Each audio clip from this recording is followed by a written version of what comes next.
evening. I am your host, Jennifer Jones. Welcome to Medical Mondays with Dr. O.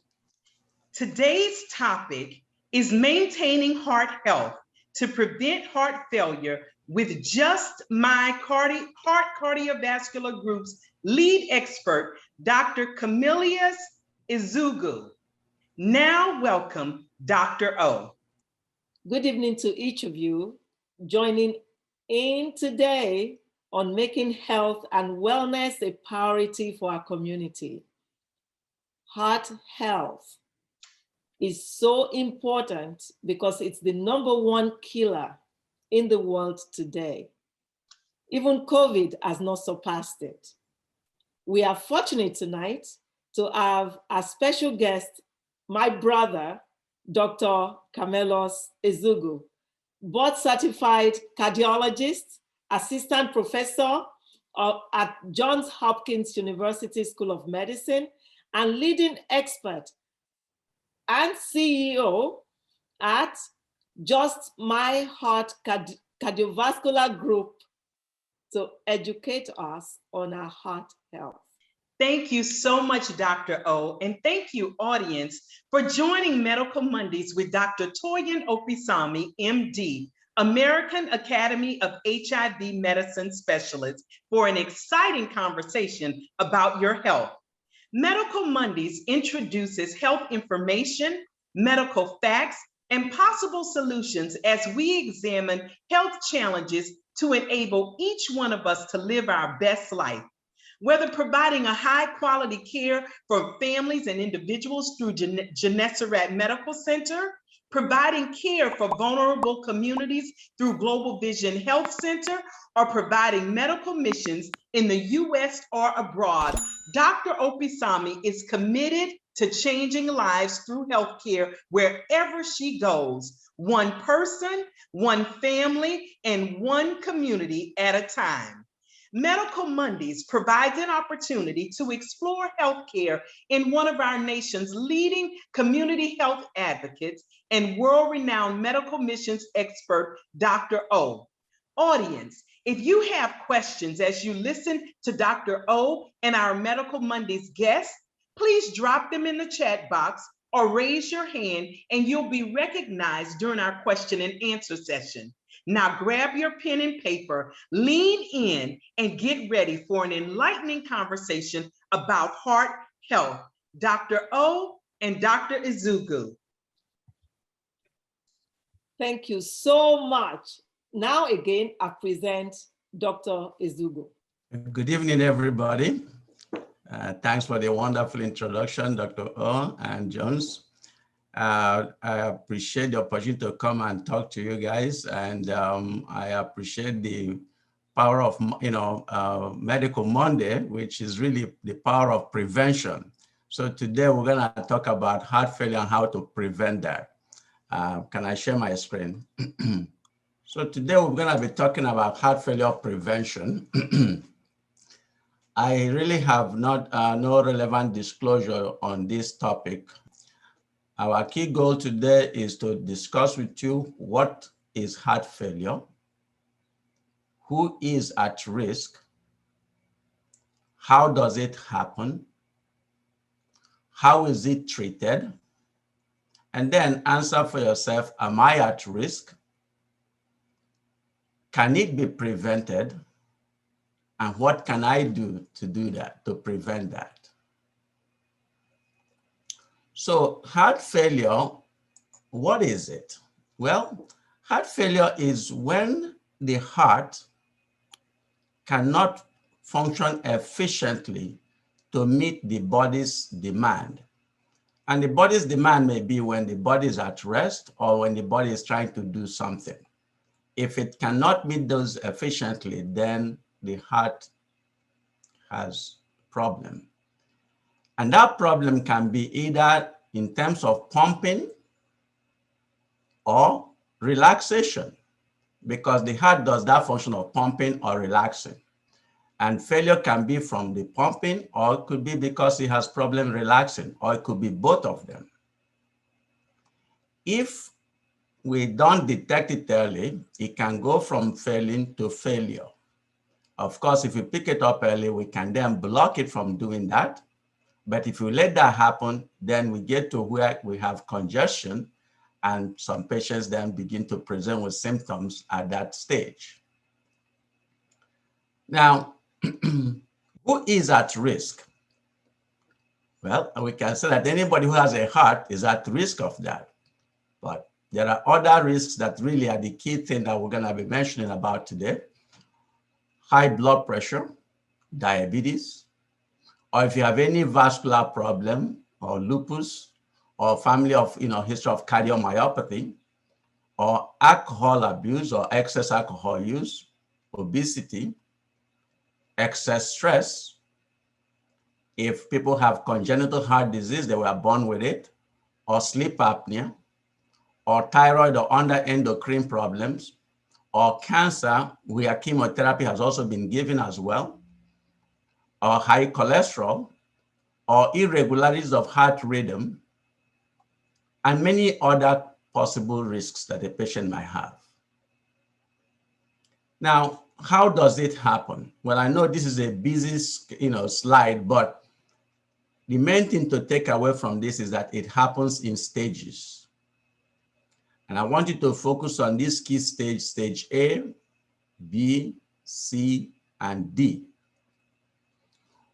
When a patient have the risks that can predispose them to heart failure, they are in stage A. So any patient that have any of these is in stage A. Now, when any of those risks begin to affect the function of the heart, whether it's by the pumping of the heart or the relaxation of the heart, they are in stage B.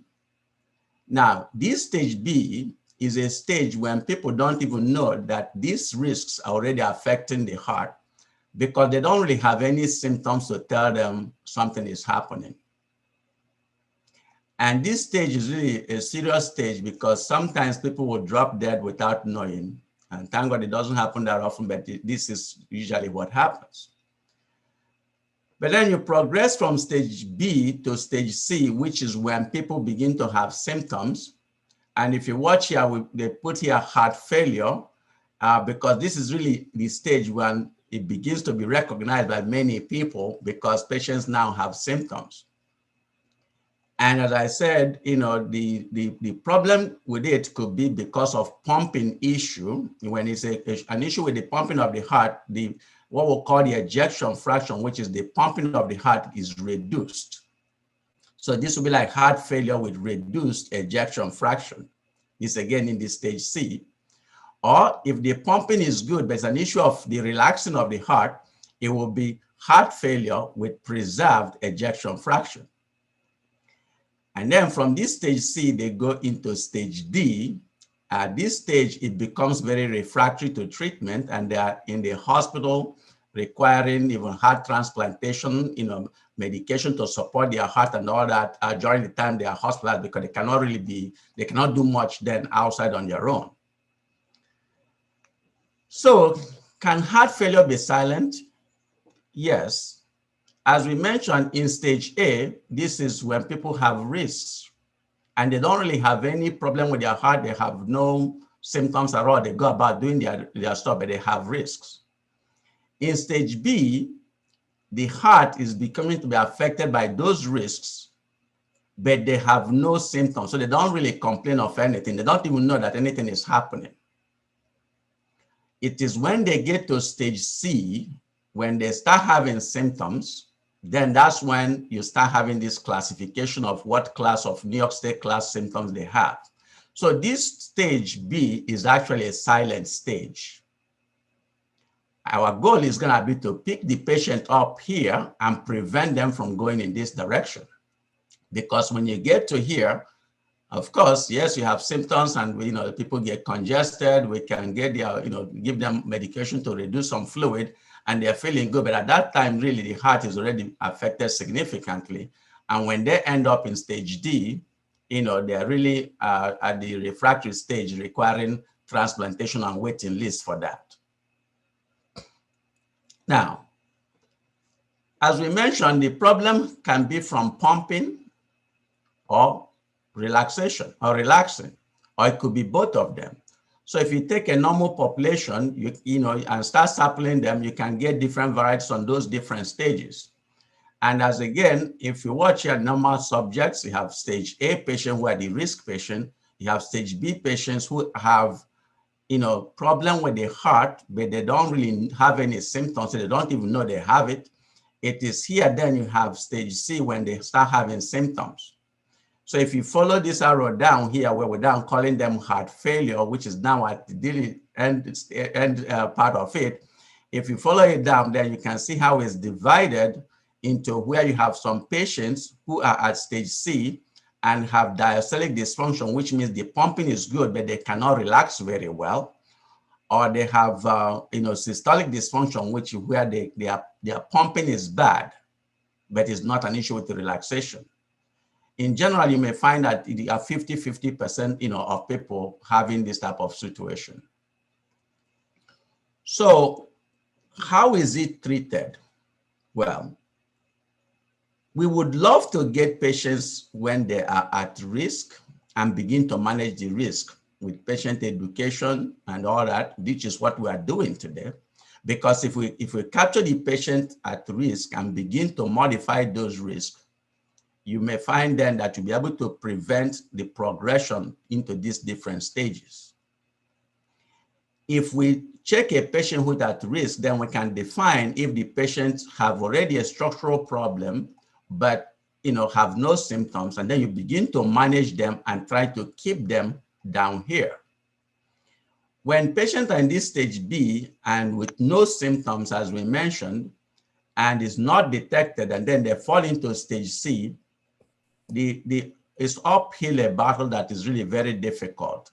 And at this time, you are doing a lot of things, pacemaker, you know, transplantation, hospitalization, a lot of things trying to, you know, at this stage, the horse is out of the barn already and difficult to manage and becomes extremely cost prohibitive.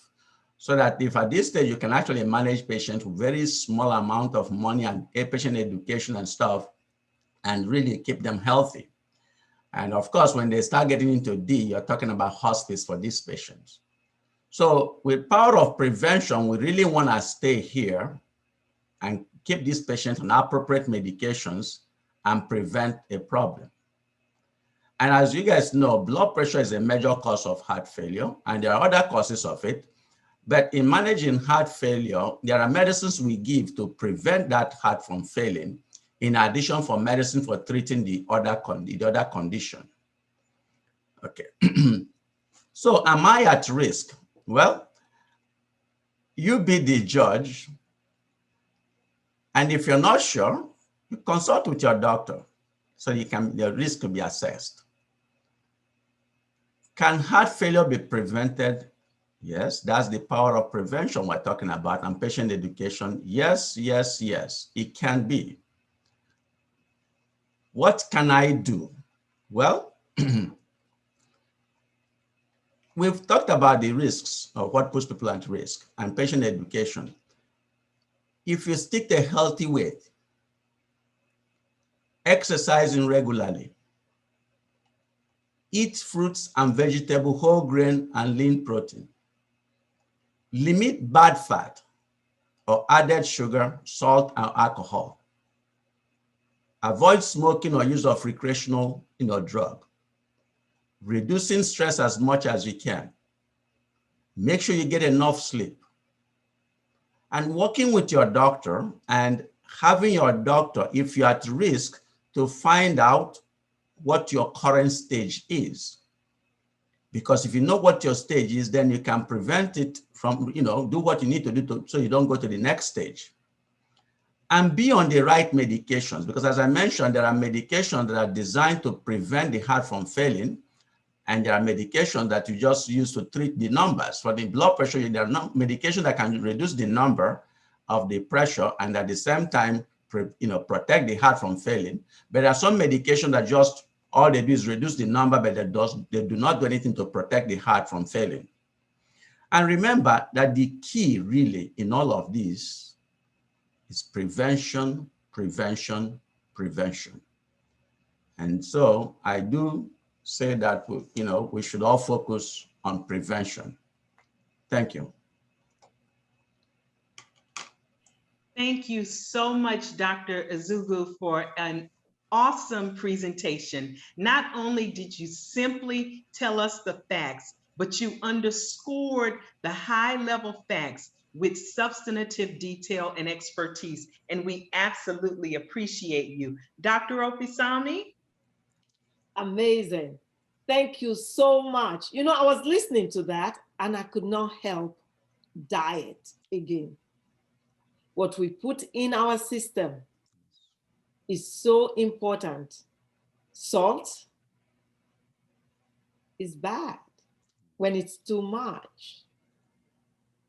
What I tell my patients is, once food is cooked, don't add additional salt. Have you seen people who, before they taste the food, they quickly dump salt on it?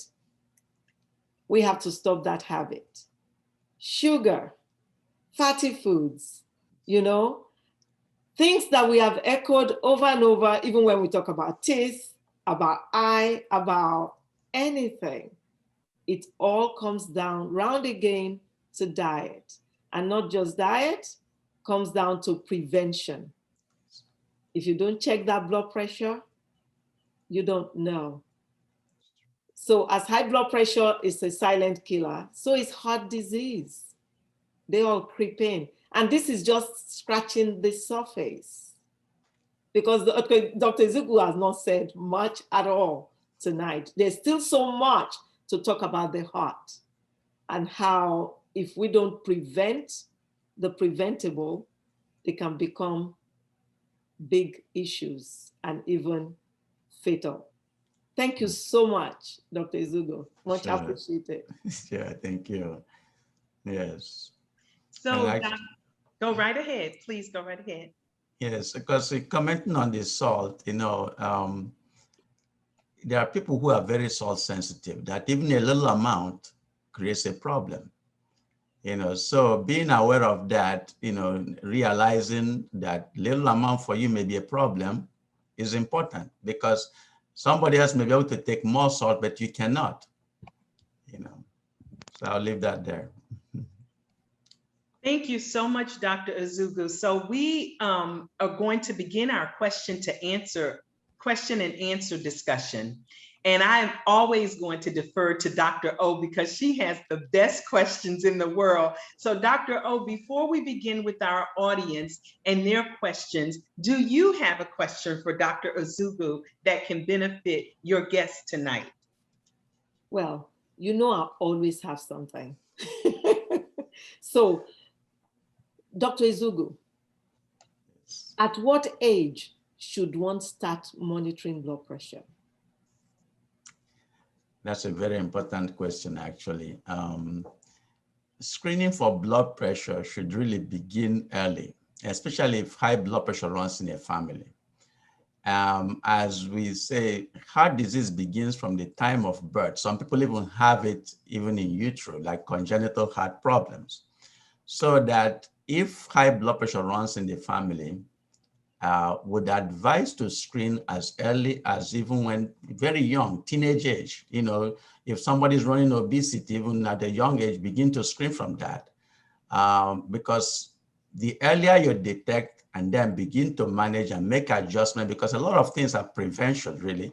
If you begin to adjust what the kid is eating, how much exercise they are doing, you can really affect that person's life. Thank you. Sure. Thank you. I'll defer to the audience so I don't take all the time. Thank you so much, Dr. O, but keep them coming. Our first question in the chat asks, what role does heredity play in the feeling of helplessness for a patient? Yeah, so when it comes to heart disease, there's something we call modifiable risks, and there are things that we call, unmodifiable, such as your gene. You cannot really modify that. But let's say, for instance, somebody who let's say in your gene, you are very sensitive to salt, and I'll use that as an example. So any little exposure would drive your pressure so high. Or you are a person who any little stress will drive your pressure so high. So yes, that is there, but you can begin to avoid those things that will stimulate you from getting those problems. So even though you still have what we call, risk that you cannot modify because it comes from you, from the way you're born, by understanding what you can do to modify those, you can reduce your exposure to those things that can aggravate your situation. Thank you. And Sure. audience, please continue your questions and raise your hands if you want to ask a question. Dr. Ezeugwu, I'm going to ask you a very personal question that gives our audience a little bit about my own health profile. My mother and my maternal family genetically has problems with high blood pressure. There's hypertension and diabetes. My paternal or father's family, my grandfather suffered from congestive heart disease, and I have 2 siblings who are challenged with congestive heart disease. So we have all made it a priority to generally take good care of our health, to eat very healthy and nutritious foods, and to live an active lifestyle. I'm just about to go and visit my physician so that she can tell me that I'm in good health to start a really rigorous fitness and exercise program. It won't all be mobile, but it's going to be cardio, some weightlifting, and some yoga. And so my commitment to myself this year after COVID is to get myself back in optimal health conditions. But by all medical standards right now, I am overweight, nearing obese. So what do you say are my health outcomes as a 52-year-old woman with the family history that I have if I can get myself back on track? Very good question. Again, my answer will be in a more general because it's an education forum. There's no doctor-patient relationship on it to really address. Yes. So the most important thing, again, is identifying that you're at risk. I'm talking about generally of all of us. And knowing fully well that just because a sibling maybe died at the age of 50 because of heart disease doesn't necessarily mean that you yourself, gonna die at 50 because of heart disease.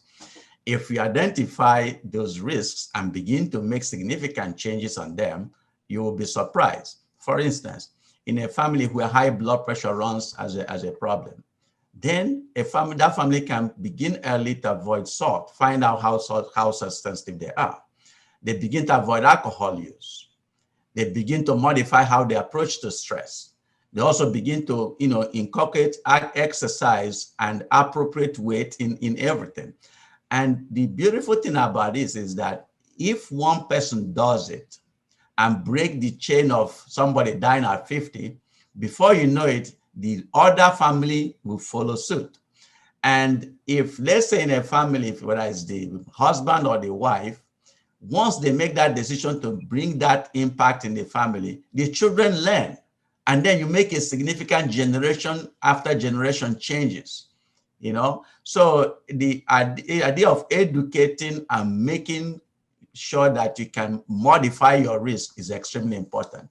And I commend your family effort in doing that. It's really very important.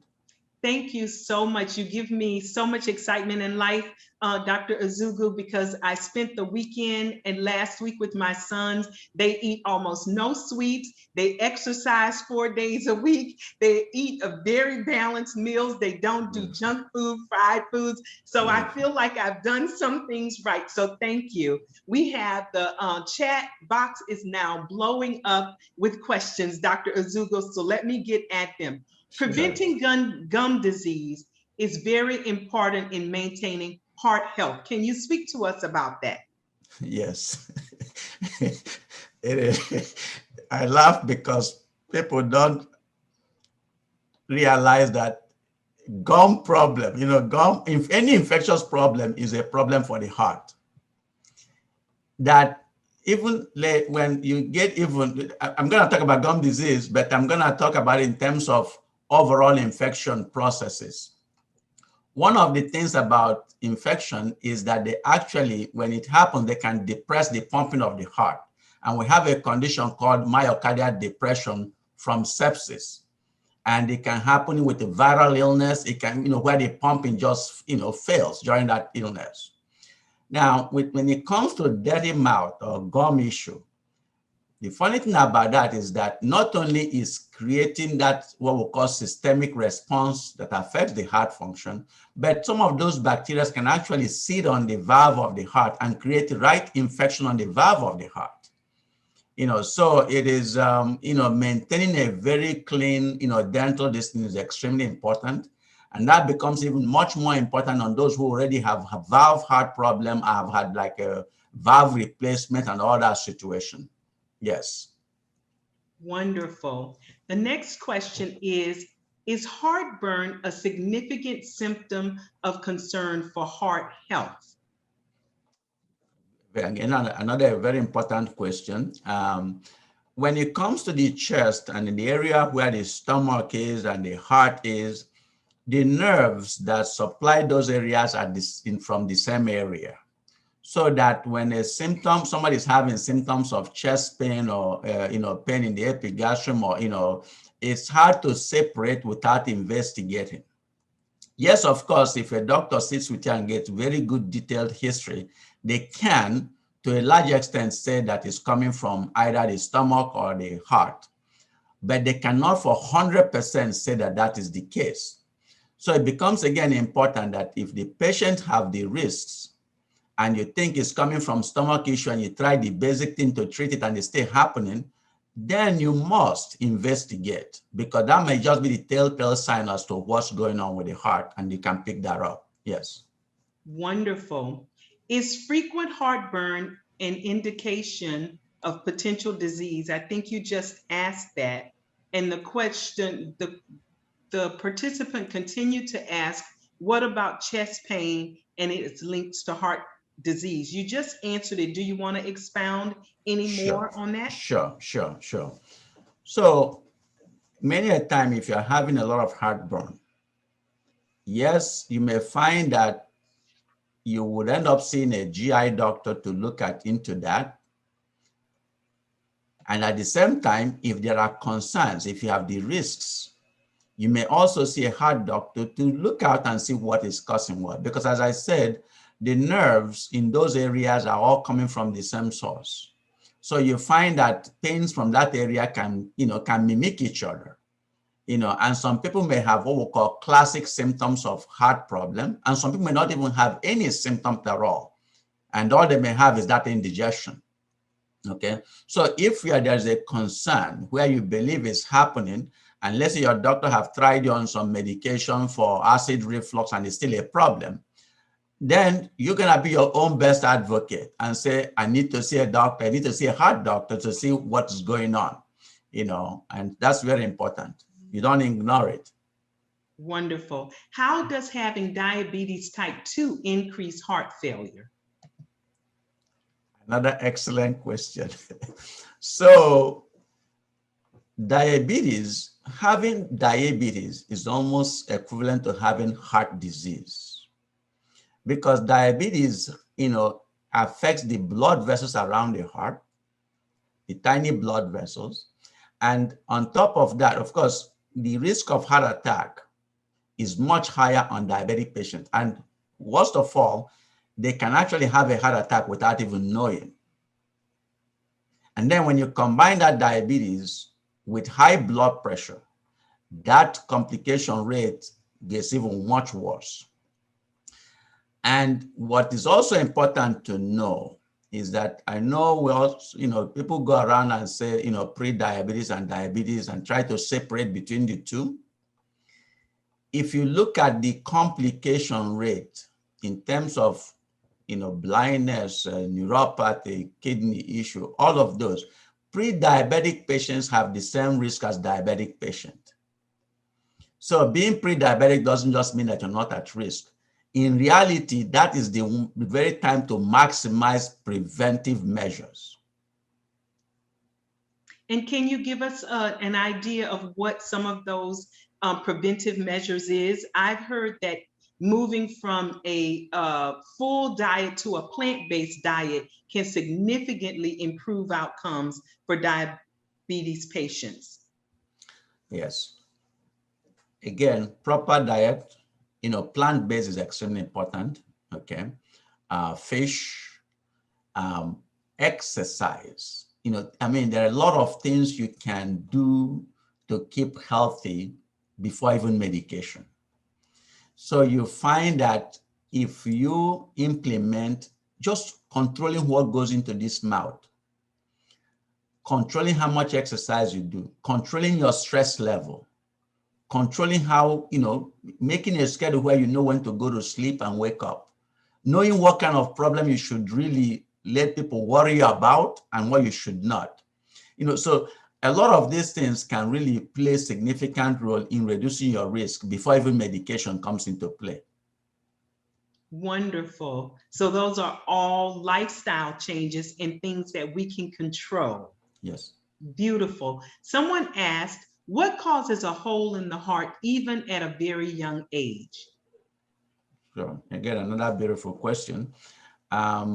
The hole in the heart would be considered like what we call congenital problem. So during the time in utero, in formation of baby and development, sometimes there's maldevelopment that may lead to problems with the heart. So that is the one that can happen, at the young age when, somebody is born. Now, you can also get a hole in the heart, let's say after a heart attack. If after a heart attack and a portion of the heart is very weak and the other part is pumping well, when they try to pump, the weak side, the weak area may rupture. So you can get a hole in the heart that way. So some of them can happen because of malformation during, in utero, or it can happen mechanically, from a heart attack. And of course, if somebody put a hole with a gunshot through the heart, or a knife stab, so there are many, some of these things that can be, and they are reality, they are real issues. Mm-hmm. Wonderful. Someone asked a question about reducing their weight safely, but they have a specific question that there are recommendations for all forms of diets, including intermittent fasting. And when you're doing some of these things, that means that you may have low salt and minerals, and it's recommended in those diets to raise salt consumption. What are your thoughts about these things, and what's the best way to reduce one's weight safely? I love the word reduce weight. I love the word safely. I will tell you what we do in our office, because we do see patients who need to go to bariatric surgery and all that. We do see a lot of, heavyweight patients that have heart problems. And when we get patients who are overweight, or down, they begin to get into, obesity and all that, so we track BMI very quick, very much. We monitor it, So we first of all get patients to understand that obesity is a problem, and that obesity puts them at a higher risk for heart disease, hypertension, a lot of other problems. And that the same way we manage their blood pressure, the same way we monitor their blood pressure, we're gonna be monitoring their weight. So they become comfortable checking the weight and giving us the weight in a graphical form, because we usually monitor them remotely in a way that when they're checking the numbers, as we're getting the number, we're seeing how the scale is going graphically. So that when we then implement measure to reduce the weight, even if it is, I ask them for 1 pound a month. It may sound ridiculous, because a lot of them want to lose 50 pounds within 10 days, but 50 pounds didn't get there within 10 days. So it's not gonna come out within 10 days. And when they try that and they don't get the weight loss, they really get disheartened. So getting them to become comfortable with checking their weight and not really being as afraid of the scale. And we have scales where when they check their weight, it transmits automatically to us. So there's no way to fight around that. So if by just removing the soda alone, you may find that their weight will just get down gradually. They'll be meeting that 1 pound. And before they do the 1 pound, they're now doing 2 pounds a month, then 3 pounds a month. And that idea of just seeing that weight coming down little by little, not only give them the impetus to continue to do more, but they feel happy. And then implementing exercise. So you find that then they begin to say, oh, today I walk 20 minutes, next day 21 minutes, then 23 minutes, then they're doing half an hour, then they're doing 50 minutes, they're doing 1 hour, which means if they sustain that, they go from just burning the glucose within the first few minutes to burning fat as they continue. Because if you look at marathon runners that run a long distance slowly, they burn fat in the beginning, they burn glucose, but as they continue, they begin to burn fat. So once you get to where you can do sustained exercise, running to 45 minutes, 1 hour, they'll be shedding those weights very, and sustainably and very happily, so that's what we usually use, as opposed to saying, go fast, go eat this, that, we're gonna change what you eat, definitely, but you're gonna implement measures that will say, this is a problem, I'm working on it, and we're gonna work gradually to bring it down. That is absolutely wonderful, Dr. Ezeugwu. And for our last question, I'm going to ask you a two-part question. One, they all are around the subject of hypertension. So one question asks, how do I know I have a problem with high blood pressure? How early should I start monitoring my blood pressure at home? And if I'm taking medication for blood pressure, how safe is it to skip doses periodically to regulate that blood pressure? Again, those are very important questions.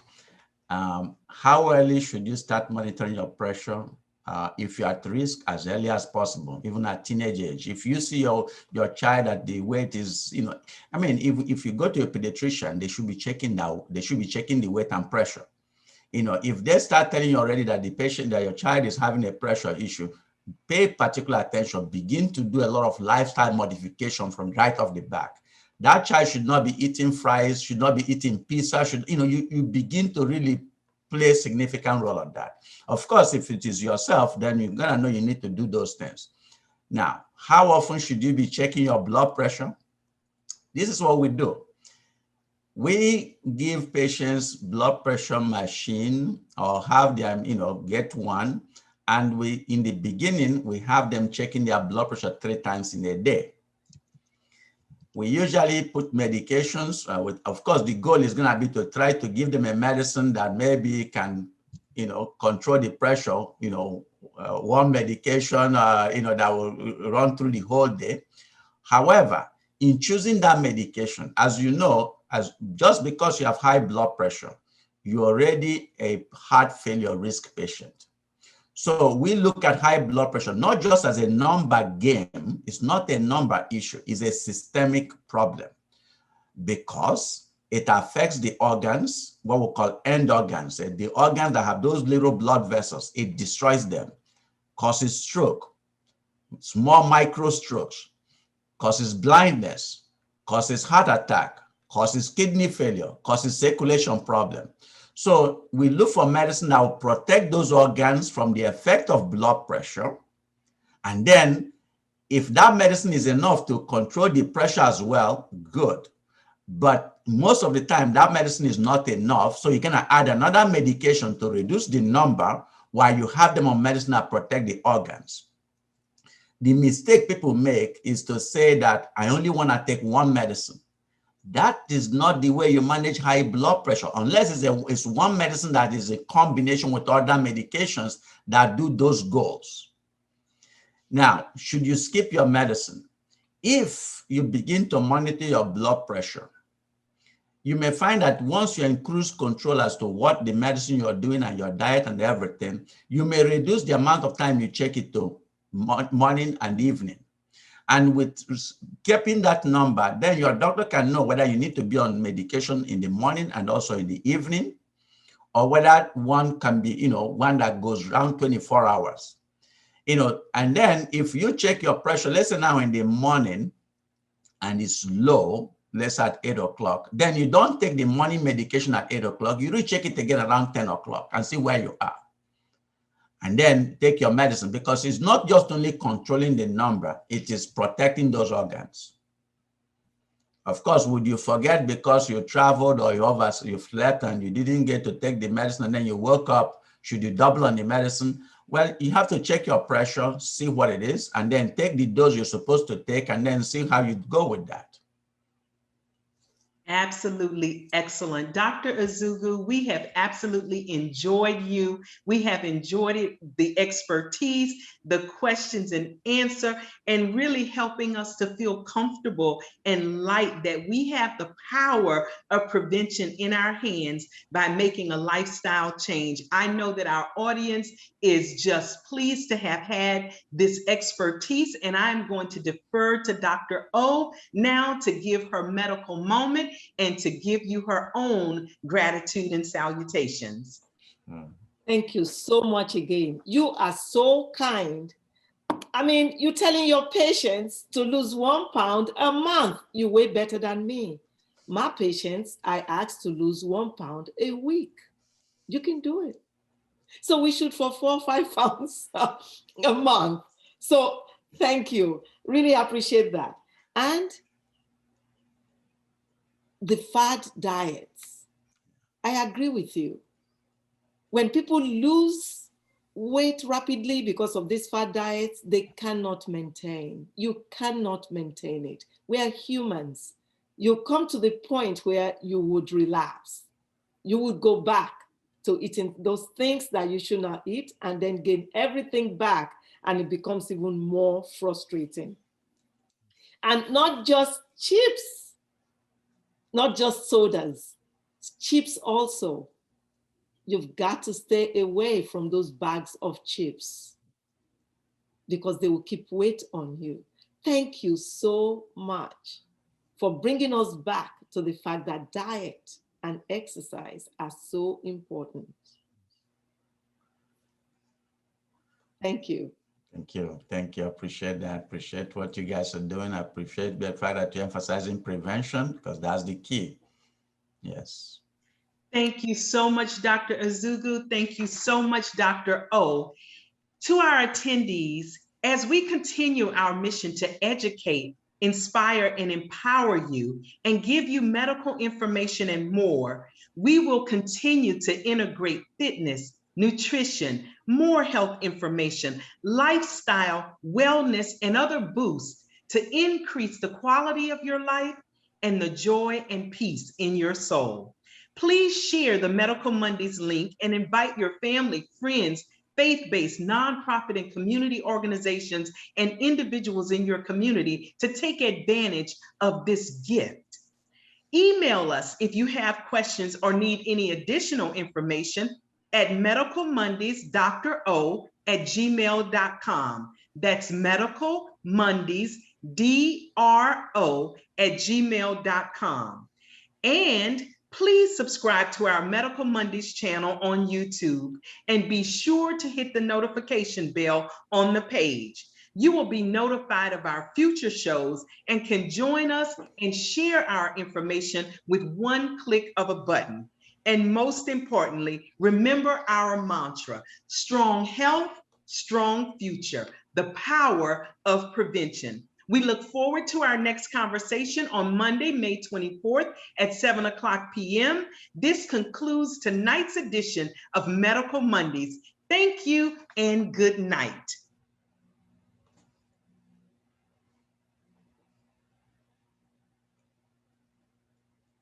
Okay, thank you everyone for enabling us to wrap the show for our production purposes. As I shared the great news with you, and I'm gonna double down on it, Dr. O, because I think you did not hear this. Dr. Ezeugwu, we have purpose. This show was a gift from God. Dr. Opisami and her beautiful sons gave me the gift of joining her for an international trip to Europe. We went to Barcelona, Spain, and Paris, France, and we unwound. We only had WhatsApp and Facebook, so we couldn't talk on the phone. We couldn't do any work. We just relaxed, enjoyed, talked about everything under the sun, and came back just energized. And on our flight back, Toyin was saying, I want to do some things. I want to do some things. So I'm going to let you share your story, Toyin. And so we started talking about strategies that she could do. I know her and know that her heart is to serve and to help the community and to use the power of health that she's gifted from God to bless others. I know that's what's in her heart.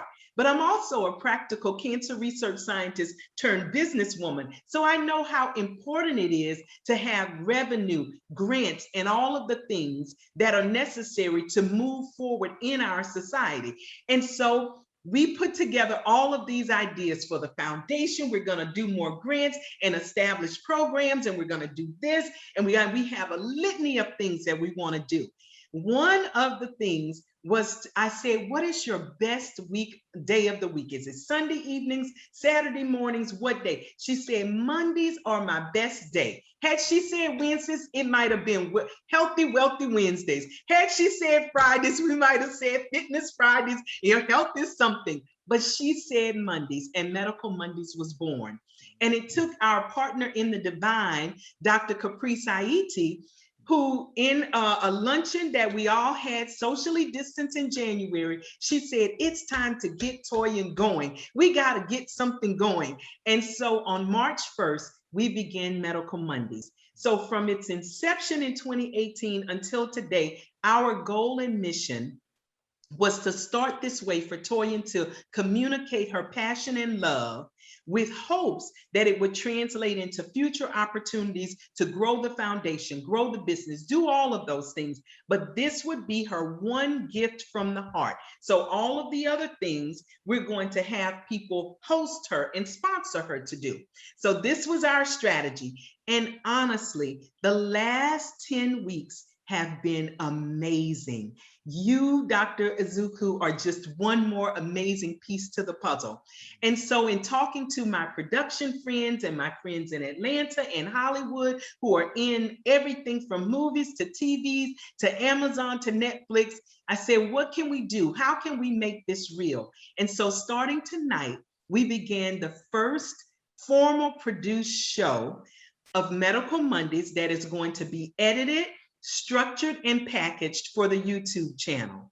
Awesome. In addition to that, we're talking to people in Atlanta who I cannot name, and in LA who I cannot name, and in New York who I cannot name, to try to make this show a produced show on air. But last night, Dr. O has been joining us on this beautiful group of Black women who have been convened to ensure that Kamala Harris was not marginalized in her efforts to become vice president. So women from all over the country came together from if you're Black, you were in. If you're brown, you were in. And so we met every Sunday night at 8:30, and everyone was on it, from Cicely Tyson to Oprah Winfrey to Donna Brazile. I mean, you name the greats, you name the everyday sister girls around the way. Thousands of women were on this call every night. And so Dr. O, Dr. Caprice, all of us got together and participated in this show, in this meeting, Win with Black Women.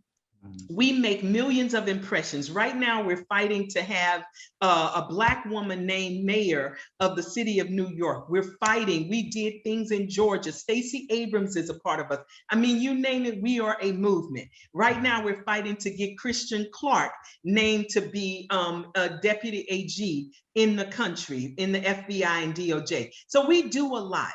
So on recent shows, Dr. O joined and started a conversation and stayed on until after midnight to answer all of the questions of women from around the country about COVID health and COVID-19. And so I just told our Medical Mondays audience, and if some of you remember, go to your reactions and put an applause or a thumbs up or a heart, that we are gonna be on a mission to get Toyin on the air. Well, Joteka Edie, who is the woman around whom all of these Black women and brown women convened, literally celebrity, you can name Samuel L. Jackson's wife. We raised $1.8 million, just doing amazing things. Well, Joteka has been working with Oprah Winfrey, and on Tuesday, May 25th, Joteka is gonna start her own first show on the Oprah Winfrey Network in the evening. And so we're all excited because this puts us one step closer to realizing our dream. And we are people of faith on this show. To whom much is given, much is required, and we give our best. And we also know if you're faithful over a few things, God will make you a ruler over many. And we know that the word also says, call those things as not as though they were. So we've claimed it that Medical Mondays with Dr. O is going to become a household name in this country and globally. We're not going to stop until 10,000 people are joining Zoom or some other platform, and we are determined to get her on a show. So Toya Joteka is going to have her show on OWN starting next week, and next week, Tuesday, before Joteka's show, I'm going to be hosting a Facebook Live. I got a whole hour before the show starts. I don't know who's going to pop into my live. There are already some celebrity. So Dr. O, will you join me next week for the pre-show on Facebook Live for Joteka 80 with Oprah Winfrey? Absolutely, absolutely. God be the glory. Amen. Oh my God, Joteka is a hard worker. Amen. Well deserved. Yes. And a heart full of gold. I mean, huge heart. Huge heart. So that's why I wanted to share it on the show and just ask all of us to keep praying, to keep lifting us up, to keep celebrating, because we know that this is an anointed, special gift. And from your spirit, soul, heart, and mind, Dr. O, to all of us, just thank you for Medical Mondays. Amen. Thank you. And thank the priest. To God be the glory. You guys are amazing. Dr. Ezeugwu, what she didn't tell you is that she just told me we met one Saturday. She asked all these questions in the world, and I'm like, oh my gosh, you know, all of these questions, like my DNA, she got them all. And then the next Saturday, we were chatting, and she said, so Monday is your first event. And I said, what Monday? She said, in 2 days. I'm like, today's Saturday. Yes, be ready. Monday. That was how it happened. And Caprice was there too. Yes, she and Caprice. And Caprice was going, yes. She's, oh my gosh. Caprice ordered the purple jacket so that we could have her favorite color until we got our logo. So Dr. O, I don't know if you want to lean to the left or lean to the right and let our audience see our Medical Mondays logo. At the top, it reads the power of prevention. And at the bottom, it reads strong health, strong future. Medical Mondays with Dr. O. Amen. So thank you, everybody. Amen. So now to our... I love it. I love it. I love it. I was looking at that. I said, oh, wow. Dr. Jennifer, you are amazing. God is amazing. I'm just his daughter. We thank God. We thank God. Thank you so much, madam. We're going to be there. We're going to be there. We're going to claim it and name it. Thank you so much, Madam Laura. And Madame, in addition, I put the camera on gallery for a moment. If everyone could just open up their video and unmute their mic so we can give Dr. Ezeugwu a round of applause so that we can continue our questions and answers. Thank you so much, Dr. Ezeugwu. Thank you. Thank God. We still have lots of questions. Sure. But I have to say this is God ordained, and he prepares this thing for Dr. O for such a time as this. When he's doing his work, we don't know what he's planning. And you think you took a vacation, but he actually put you guys together to make to bring his goal to fruition. He always put the right people who can do his job joyfully. Amen. And really enjoy the work, because we are impacting and helping many lives. And that is what is the purpose of spreading grace everywhere. Thank you all for what you do, though. Thank you so much. Thank you so much. So we have a litany of questions, Dr. Ezeugwu. So I'm just going to rapid fire them one at a time. Yeah. So someone asked, here we go. Is there a relationship between weight, gravitational pull, and heart health? So I could talk about weight and health, the heart issue, but other areas is not my area of expertise. So there's a direct relationship between weight and problems like even palpitation or the function of the heart in terms of the pumping of the heart. And of course, sometimes weight will also translate to sleep problem, which also affects the heart. There is something we call autonomic function of the heart, which is a completely different issue that can happen to whether you're overweight or not even overweight. You may be tiny, be slender. And that also you can refer to gravitational pulls and so whatever, but that's again is a different area. But these things do affect the heart in many ways. Yes. Thank you. Sure. How do I know if I have a problem with high blood pressure? I think that's a question we answered already. So let me go to the next one. What advice do you have for someone with high blood pressure in early pregnancy? Well, that's a very, very beautiful question. So high blood pressure can be present before pregnancy. Okay.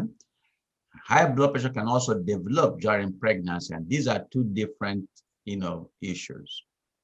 Now, if you are having high blood pressure before becoming pregnant, then it becomes important that you discuss with your doctor about your intent to become pregnant, because some of the medicines for blood pressure management can affect the baby in the first 3 months in utero, so that they can make the necessary adjustment to allow you, during that pregnancy and not complicate the baby. Okay. If you also then develop high blood pressure during pregnancy, there are ways to manage them that sometimes, depending on what the cause is, it may actually require emergency delivery of the baby for that blood pressure to come down. Okay. Now, either way, whether you had high blood pressure before becoming pregnant or you develop high blood pressure during pregnancy, both puts you at risk for cardiovascular complication down the line. So you find that when we're getting a history from somebody who is 50-something years or whatever, we always ask questions: how many pregnancies, any pregnancy complication, any problem during pregnancy, so that, because whatever happened at that time is a risk that carries along with that individual. Thank you. There was a question, so I'm going to be going back and forth through the list. Someone asked about heart fibrillation. My mom has this as well as 2 strokes. Is this hereditary? How can one prevent the same? What are the treatments for? I think they're talking about atrial fibrillation. Yes, yes, yes. So again, my answer to this is just, I'm going to talk about it in general. Atrial fibrillation is an irregularity of heart rhythm that can predispose people to stroke. High blood pressure tends to be one of the main, underlying risk for patients that have that. Now, how does some of this happen? Well, it actually is something that begins from the top chamber of the heart, the weaker chambers. As they begin to dilate, if the pressure is running high, or whatever the reasons are. Now, many a time, the patients that have what we call that diastolic dysfunction, where their heart is having difficulty relaxing, they're having like sleep apnea, they are, those patients tend to develop this atrial fibrillation, as a problem. And you may be surprised that because of the atrial fibrillation, they get small strokes. Okay, so trying to prevent the strokes is very important in managing atrial fibrillation. Doing whatever you can to keep them in what we call normal rhythm is good if you're able to pick it up early enough, because as that chamber begins to fibrillate and as the chamber begins to dilate, it may get to where it is difficult to keep the person in what we call normal rhythm. And then it becomes important in preventing stroke. So that's why, like, when we get patients coming to us, let's say they may be obese or may not even be obese, but they're having snoring symptoms at night, we try to give them a monitor to try to see if we can pick up whether they have atrial fibrillation, because they may have those irregular rhythms and they don't know. Some people say, all of a sudden I get a panic attack, or that I think I have skipping. We need to really exclude that atrial fibrillation, because managing it by some blood thinner, reducing the risk of stroke, is a very important thing in the care of those patients. Is it hereditary? Well, high blood pressure can be hereditary, but one of the complications of high blood pressure is that irregular rhythm, as that top chamber cannot pump against the thickened heart, from blood pressure.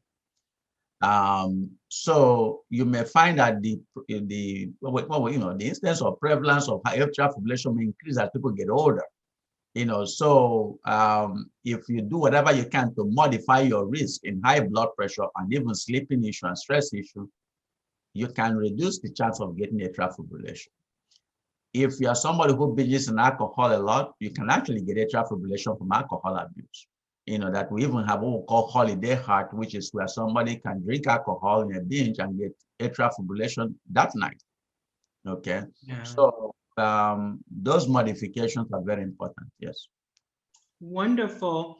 There's another question. Can an EKG detect heart attack? Yes, the answer to that question is yes. And that's why EKG is one of the first things we do when somebody lands in the ED or the emergency people come because they're suspected heart attack. But remember, EKG just gives you something in few seconds. You say something you just get for that few seconds. So just because, let's say you're having symptoms at home, whether it's your heart is palpitating or you get chest pain here and there, and then you go to get an EKG and they just do an EKG and say, it's okay. It may be okay that particular time. Okay, so it is a momentary stop. It doesn't stop your need for full evaluation. And yet we can actually go as far as saying that, you can actually be having a heart attack and have a normal EKG, depending on how the EKG is done. So that is a very important, instrument we use, at least in picking up problems and, seeing who's at risk and stuff like that. Yes. So someone asked a question. It was related to our earlier conversations about heartburn, I think, and please defer to Dr. O if this is not within. They asked, what causes frequent elevated stomach acidity? So, yeah, well, know that some people are predisposed to that, okay? Know there are certain foods that can stimulate acid production. Know also that there are, the way the body is structured, there's a sphincter that prevents the acidity from coming back into your mouth. And if you weaken that sphincter, you're gonna get more acid coming back. So I would defer to Dr. O to describe other causes of, because that's a GI type of a situation. So I would defer, go ahead, please. Well, what causes frequent acidity in the stomach, correct? Yes. So in the stomach, protein is digested by acid. It's very mild hydrochloric acid. And when somebody has weight and they have big stomach, for instance, it pushes up a flap in the top of the stomach that is a sphincter that opens up when food is eaten and allows food to go into the stomach. The sphincter opens up so the food can go in. When the stomach is big, the sphincter is pushed up a little bit or a lot. So, when food goes in, the sphincter closes back when things are working well, and in the digestion period, food chunks like that, to mix up with the enzymes and the acid so they will digest. When the flap is open a little bit and food is churning, what happens? all these enzymes and the acid would, flutter up. They would come up into the chest, and people have that burning in the chest. So we recommend that one loses weight, especially around the waist. Isn't it a horrible thing? Have you noticed that when people are gaining weight, they gain it first around the waist? We actually have a name for it. We call it truncal obesity. It's that important that it has its own name. And so weight around the stomach is a bad thing. It's the one that causes all these cardiovascular issues. You develop high blood sugars, high blood pressure, cholesterol, and all that. Weight around the waist is really bad. There are other things that can cause, you have people who don't have weight and still have this, reflux issue. So there are other things that could cause those. Some people may have hernia and stuff like that. So they need to be evaluated. But there are foods also that can exacerbate, make these things worse. Things like tomatoes, caffeine. And when we talk about caffeine, people start thinking of, coffee. There's caffeine in tea. There's caffeine in hot chocolate. There's caffeine in, what is that drink? The power drink. The Red Bull. The Red Bull. There's Yes. caffeine in it. What about Mountain Dew? Yes. They advertise Mountain Dew as double the caffeine. So all these things can exacerbate, reflux or those acid, churning in. Chocolate is another culprit that can do that. And then eating late. We recommend, especially if people have these kind of problems, they should not eat later than 2 hours before bedtime. Because if you do, as soon as you lay down, guess what happens? That flap opens up a little bit and the acid churns in. And people will say, oh, the symptoms are worse when they're laying down. That's why. And we, so I think I mentioned some things that you can do to prevent and, the cause of it. Thank you so much, Dr. O. That was excellent. Thank you. Thank you. Yeah. Our next question, when the lungs don't work properly, the heart has to work harder to get available oxygen to the rest of the body. Given the background of the COVID-19 era, first they want to know, is the vaccine safe to take the COVID-19 vaccine when someone has heart disease? And then second, can you educate us or put our hearts to rest for possible heart issues in the future if we hear about how these vaccines are going to react with our bodies and heart disease? So talk to us about COVID-19, heart health, and respiratory issues as well. That's a lot. No. That's a very important question. As many of us know, COVID has really impacted our life in many ways, and it's one of those illnesses that we call a systemic illness, but it kills quickly as well. It can go from affecting the brain, stroke, to heart, it's a multi-system problem. So in the beginning, actually, people thought that because of the way COVID worked, that some of the medicines we use in treating the heart was what was causing an issue, with it. Not knowing, as I mentioned, that ordinary sepsis, ordinary infection from any source can actually depress the function of the heart just because of the way infections and body react. And not that it is the medicine you're giving for the heart that's causing the problem. It's just how that infection is. So be that as is, knowing fully well that COVID affects all the organs, including the heart, and actually can lead to heart attack in very young individuals. We know that the patients who have heart problems are considered high-risk patients for COVID infection. So it was a priority for us as a practice in cardiology to get patients to understand they have to get their vaccine. It's an important thing for them to do.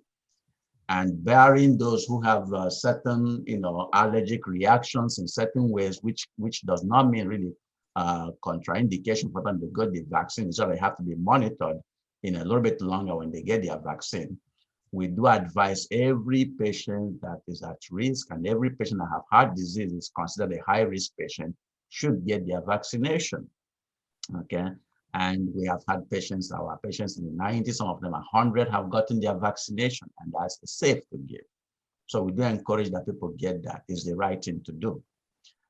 The complications of COVID and what it does to the heart, based on what we know today, is far, far much more worse than what vaccine would do to somebody. Because again, the vaccine does not give you the virus. It's just to build up an immunity for you against the virus. So I'll stop there. Wonderful. Dr. O, do you want to add any additional comments? I agree with Dr. Ezeugwu. And I want to say also that because there has been questions on diabetes, people with diabetes, people with, yes, cardiovascular disease, they are, when Dr. Ezeugwu said they are at higher risk, when they get COVID, it means they are they are the ones who are most likely to die from COVID. Yes.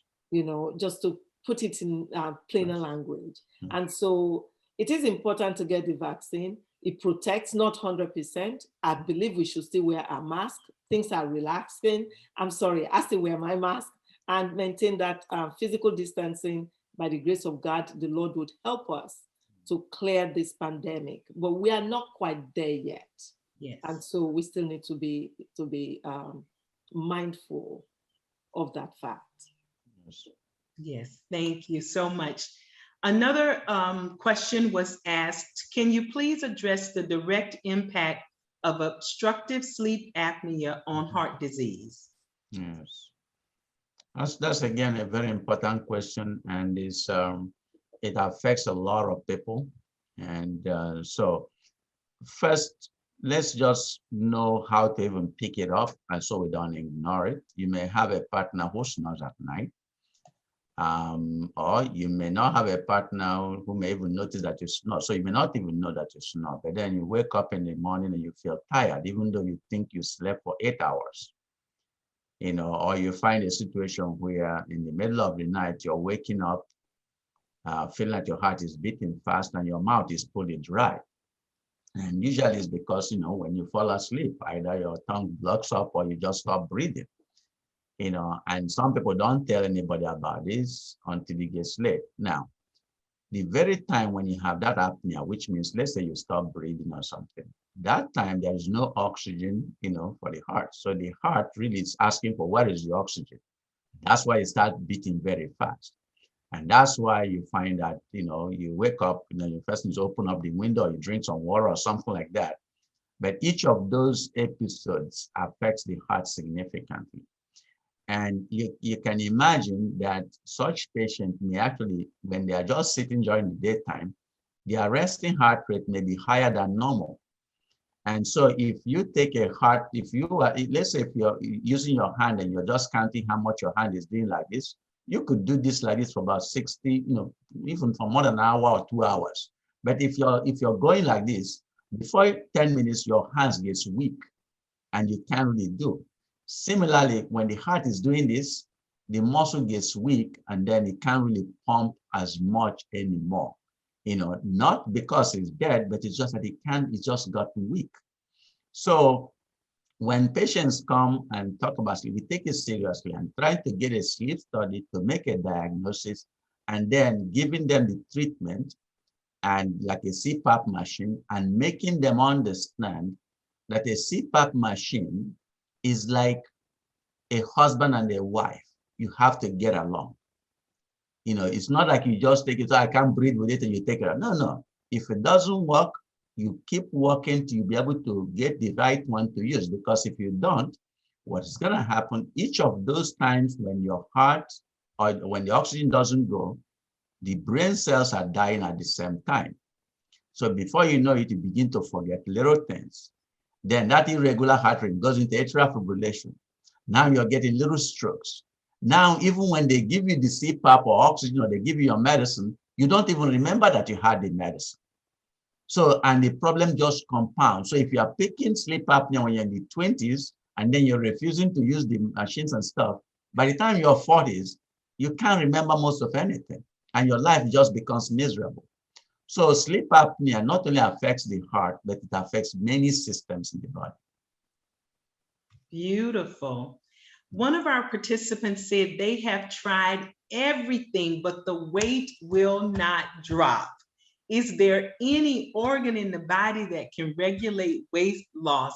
What can they do? That's a very good question. Of course, the issues with weight are many. Some can do with what we eat, some can be genetic, some can be due to some endocrine problem, where it is important to really make sure that you exclude those things while you're controlling what you're eating, and then exercise and make sure you're eating the right stuff.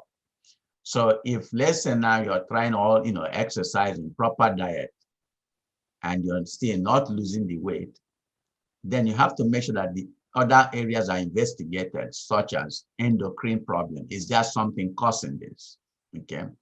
Now, one of the things we run into with patients that they say they can't lose a weight is, for instance, a patient can say to you, doctors, I have now built up my exercise that I can now walk I walk up to 25 minutes every day, and I'm now up to 30 minutes.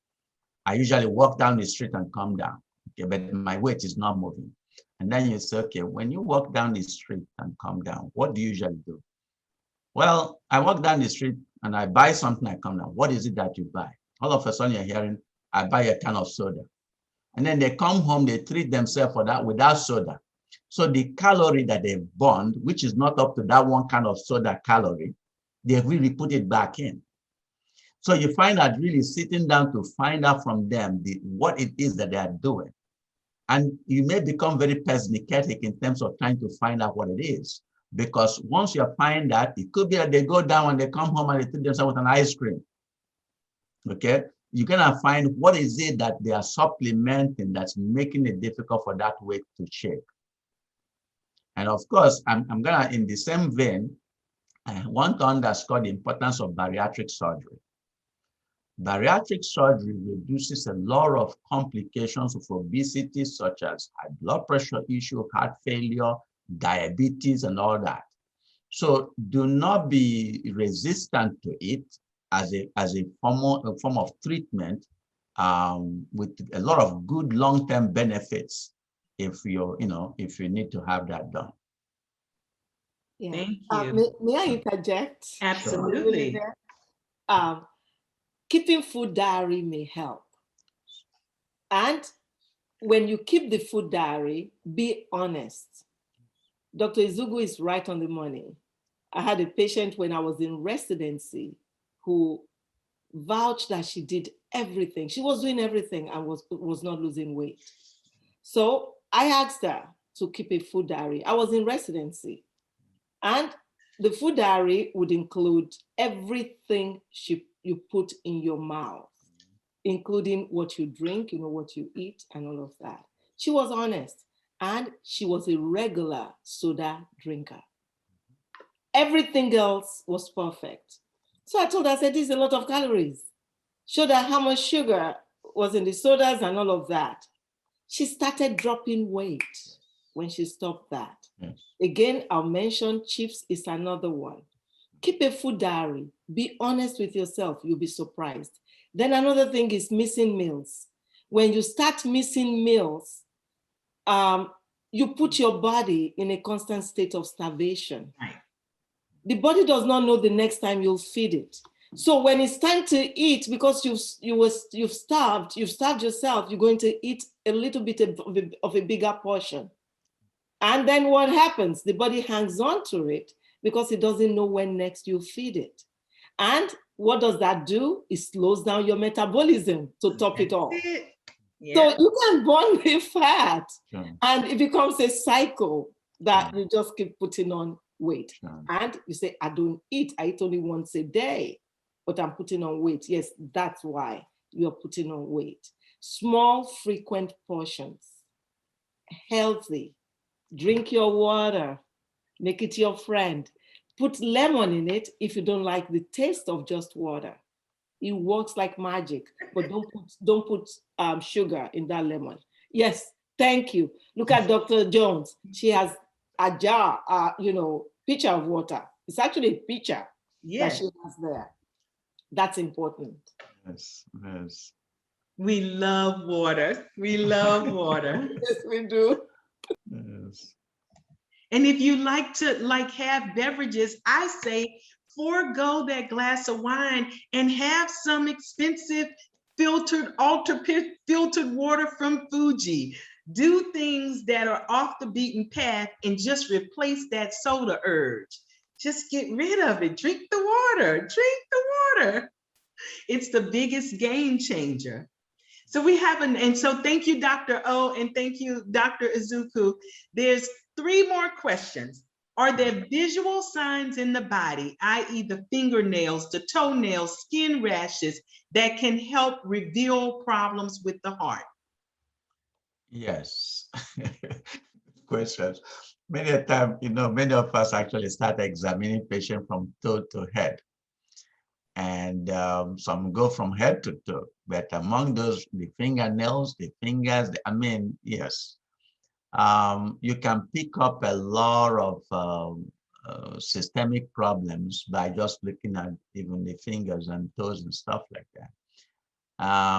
So when your doctor is looking at that, he's looking for other things. Now, what he may find may not necessarily speak specifically to the heart, but he may speak that there's something going on that they need to be investigated. There are some conditions, like even high cholesterol, that you can pick up from those examinations.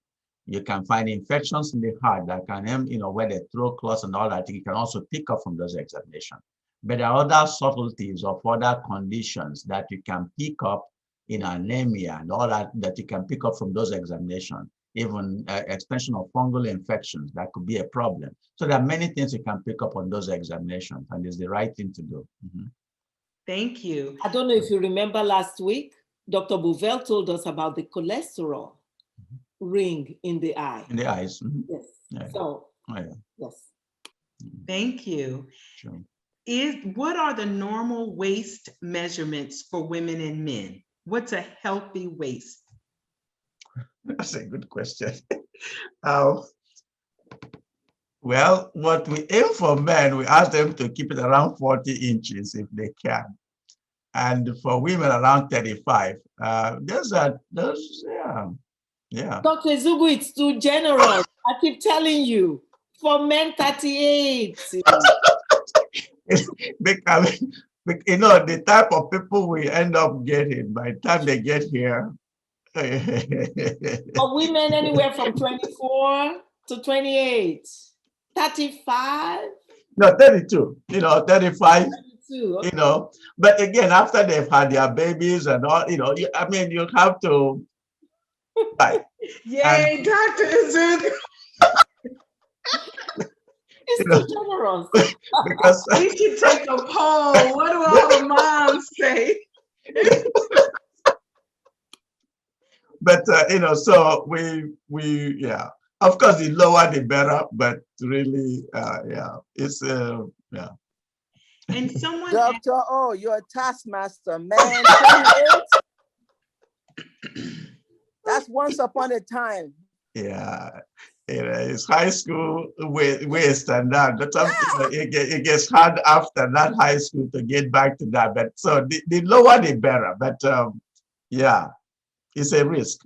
Mm-hmm. Yes. And one of our participants asked a question that on first reading it, you may think that it's comical, but when you think about stress and you think about emotions and the biochemicals that flow through our bodies to keep us in some state of harmony with regard to our health, the question was asked, can a bad marriage cause heart problems?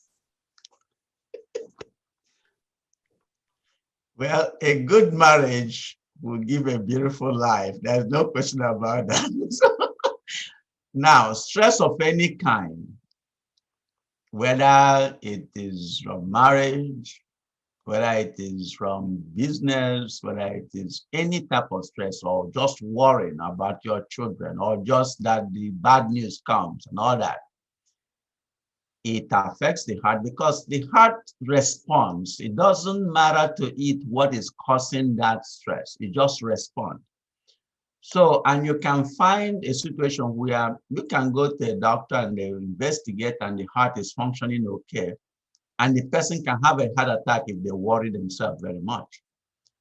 And this actually it happens a lot more even, with women and stuff like that, where they can actually have a heart attack under stress, but it also happens with men as well. So stress of any kind, not just marriage, can affect the heart and lead to a heart attack.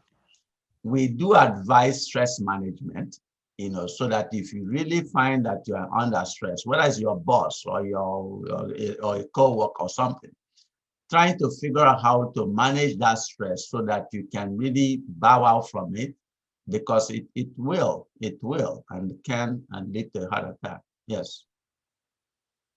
Thank you. Sure. And we have one more question. And if there are any persons in our audience who have questions, please raise your hand or put them in the chat box.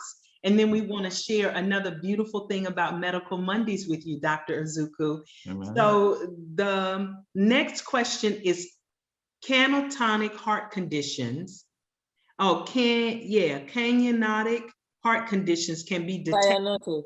Thank you. That's what I saw. It was cyanotic. Cyanotic. Heart conditions can be, thank you, Dr. O, can be detected by looking at the fingers and tongue. Can you expound upon this or add this to your conversation? Yeah, so when they're talking about cyanotic, they're talking about the blueness. Let's say if you're finding, blueness in tongue or blueness in the hand and stuff like that. So those are very, especially the younger, pediatrics and stuff, and even younger than that is a good way of picking what we call congenital heart disease. Some of them are born where they are bluish in certain conditions.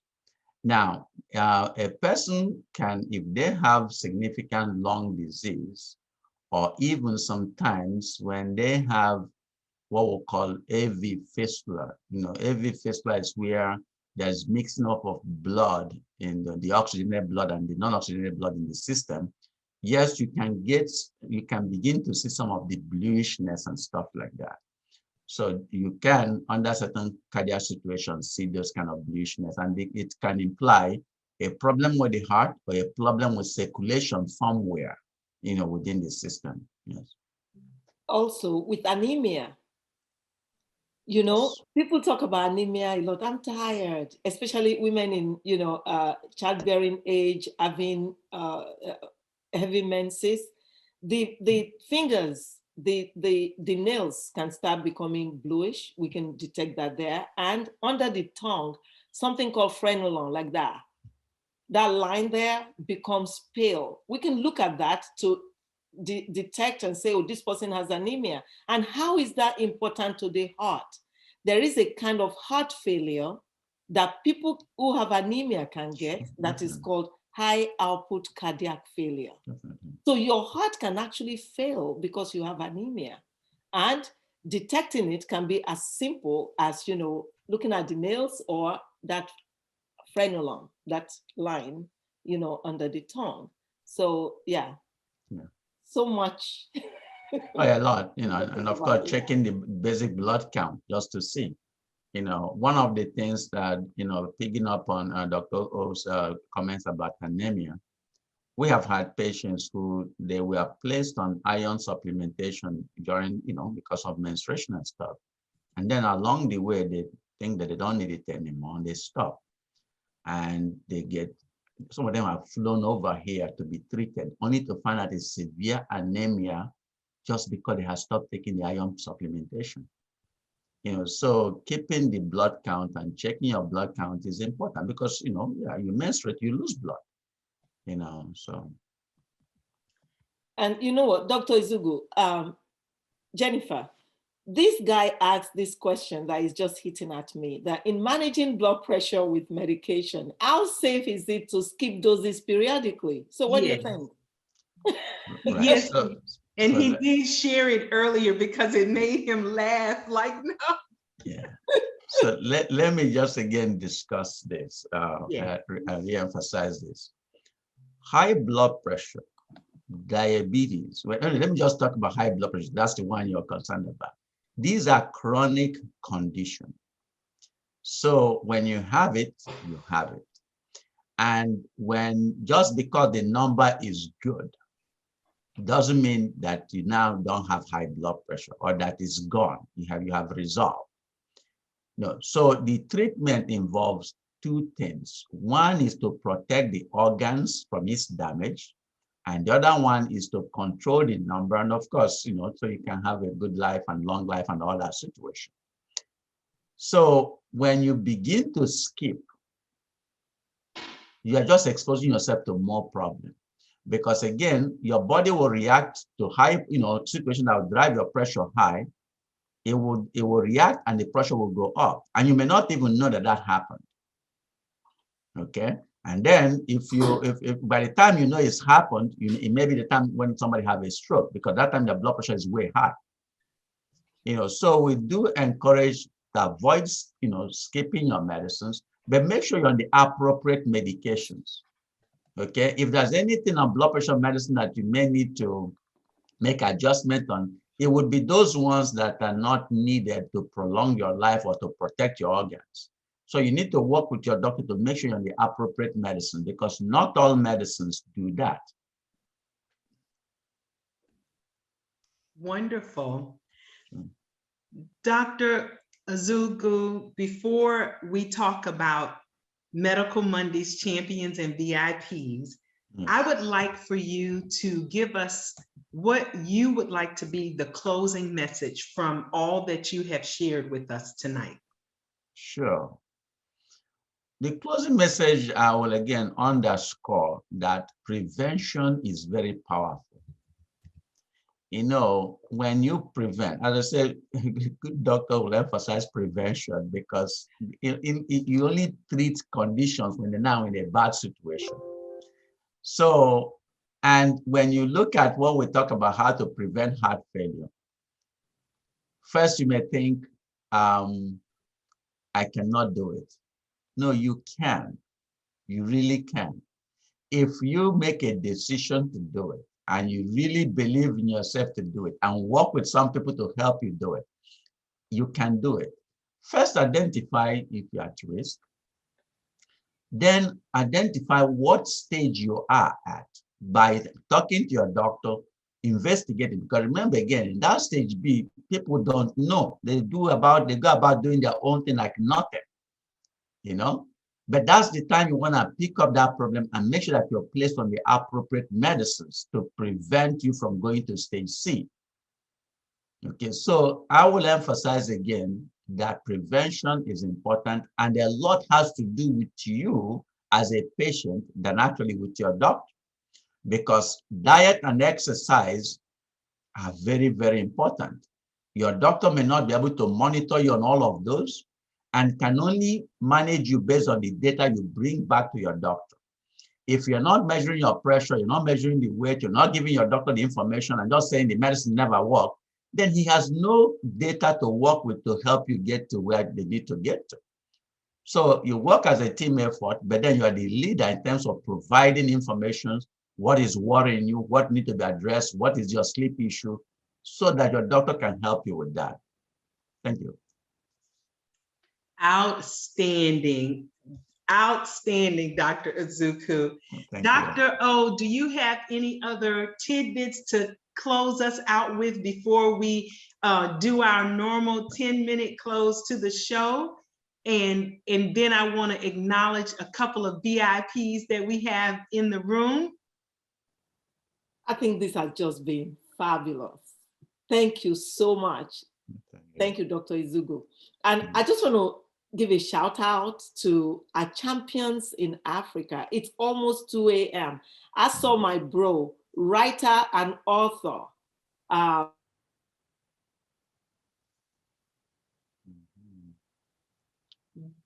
Dr. O, your screen froze. Yes.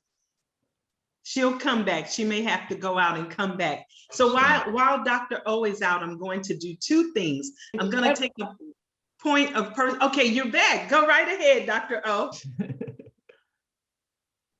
Oh, you responded. He responded to me. Can you unmute? And can you show your camera? He may be in bed. It's almost 2 a.m. Yeah, that's true. Maybe that's exactly.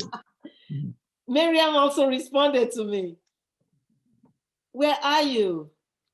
Can't see them. I'm asking them to unmute. Yeah. Hello, Tony. Hello. Hey, Steve. Yeah. Sorry, you can't see me. It's dark here. I know. The Lord would help us. Yeah. Thank you so much. Dr. Jennifer. Yes. Thank you. You are so welcome. Thank you for being here with us. Thank you so much. We really appreciate the support Yeah, and the I don't know. Can you hear me? Yes, we can Yeah, I'm hear hearing you.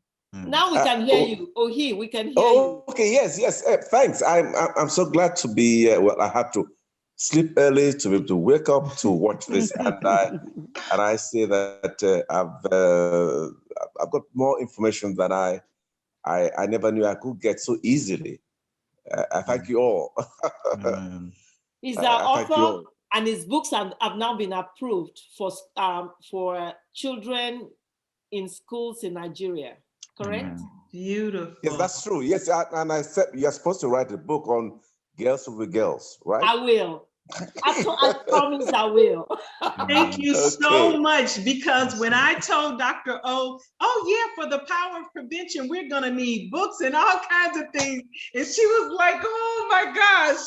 So we will tag team and make sure she gets these books out. She is so magnificent when she's engaging audiences, and she doesn't even realize it. Oh, thank you. All right, thank you all. Yeah, she's also a great teacher. She breaks it down. That's wonderful. Yeah. Thank you, Ma. Yeah, she's a natural. Okay.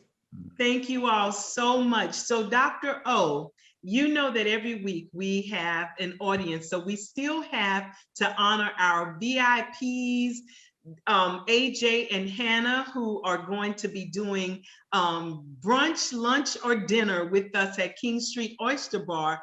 Do we have a winner this week? So Dr. Ezeugwu, we give our participants who bring up to between 10 and 25 guests a designation as a Medical Mondays VIP. Excellent. And for those individuals who bring 25 guests or more, we give them a designation of a Medical Mondays champion. So excellent. We have had Dr. Ezeugwu is our only Medical Mondays champion thus far, and he has brought 70 people one time. He invited over 150 people. In addition, Hannah and AJ have been really running the rack. They have won VIP status on Medical Mondays multiple times, and we just love and adore them because they have been here from day one, supporting the show, reminding us to record, making sure that we have sound right and volume right and registration right. So we are so grateful to you for joining us today. Dr. O, do we have a Medical Mondays champion or VIP this week? I didn't get an email. I checked and I didn't see one either. Dr. Caprice, do you have a Medical Mondays champion or VIP? No, did not get any email. Well, Dr. O and Dr. Caprice, if you don't mind me taking a point of personal privilege, Dr. Ezeugwu, you have been amazing tonight, and we would be so honored if you would be willing to wear the title of a Medical Mondays champion for all that you have done, and come back and join us again when we want to have some panel discussions and a Medical Mondays Power of Prevention retreat, where we're going to do a virtual retreat and have multiple experts on one panel. Would you give us the honor? Definitely. This is a God ordained destiny, yes, at all time. And I really, Hannah and Ephraim, wonderful, godly people that God used them to, do a lot of things on the background. So they are really wonderful people. And yeah, by all means, whatever, yes, we are here to serve. Yes. Thank you so much. Sure, And sure. Dr. O, we have another recommendation from AJ and Hannah that you think about giving those Nigerians who have been staying up with us at night some kind of gift. So we're gonna work that out, Hannah and AJ, and try to see exactly what we're capable of doing. Awesome. We'll work that out and we'll announce it. I have an idea already. Awesome. Awesome. Awesome. Wonderful. Well, thank you everyone for joining us for another episode of Medical Mondays.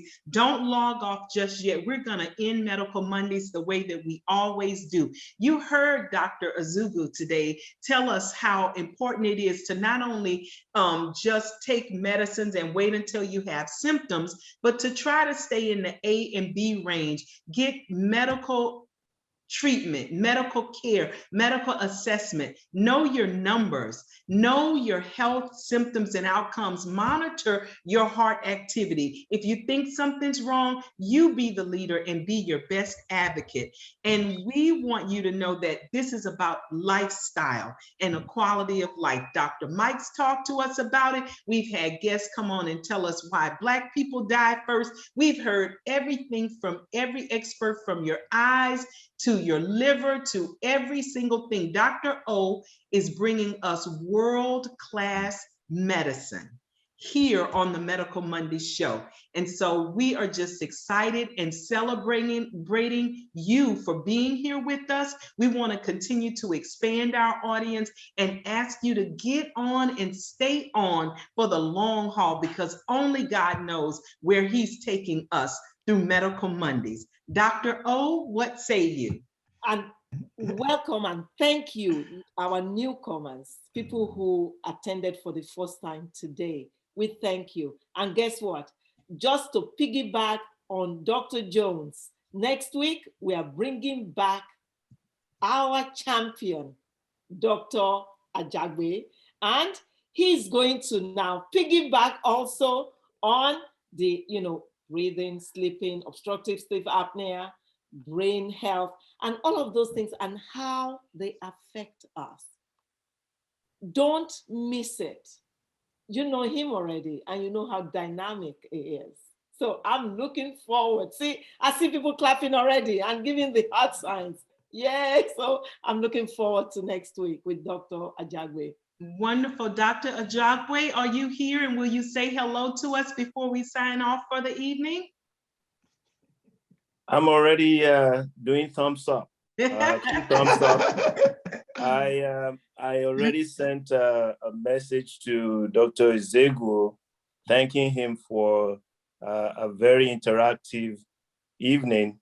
The way he handled the question and answer was very welcoming, because even no matter how complicated you think the questions were, I was able to bring it down to understandable bits and levels for everybody to get something out of it. So thank you very much, everyone. I keep looking at all the people that are from different time zones. And it's been a very exciting thing to see that it's a big sacrifice. But many people have interacted with me by saying that they really enjoyed being there, being with us every Monday. And so I want to say, a big thank you to all of those people in the different time zones. Thank you, Dr. Ode. Thank you, Dr. Jones, Dr. Caprice, and the JS. You're all doing excellent work. And we are here together to build a community. Our community really needs a lot of input from a lot of experts, and we put all our hands on deck to make sure it's a big success. So everything that is coming up the pike, we will all entertain and we will all embrace it, and we'll see success upon success. Thank you very much, everyone. Absolutely. Thank you so much. Dr. Caprice, I don't know if you can just put your camera on and say hello to our audience. You can just wave, and that's enough for us. Okay, go right ahead, Dr. Caprice. We just I'm sorry, you guys. I can't put the video on at this point. No I'm not problem. somewhere where I can put the video on. I'm sorry. No problem. Thank But you. We thank just you. wanted you to say hello to everyone. Thank you. Hello, you guys. Thank you so much. Thank you. Good night. Good night, everybody.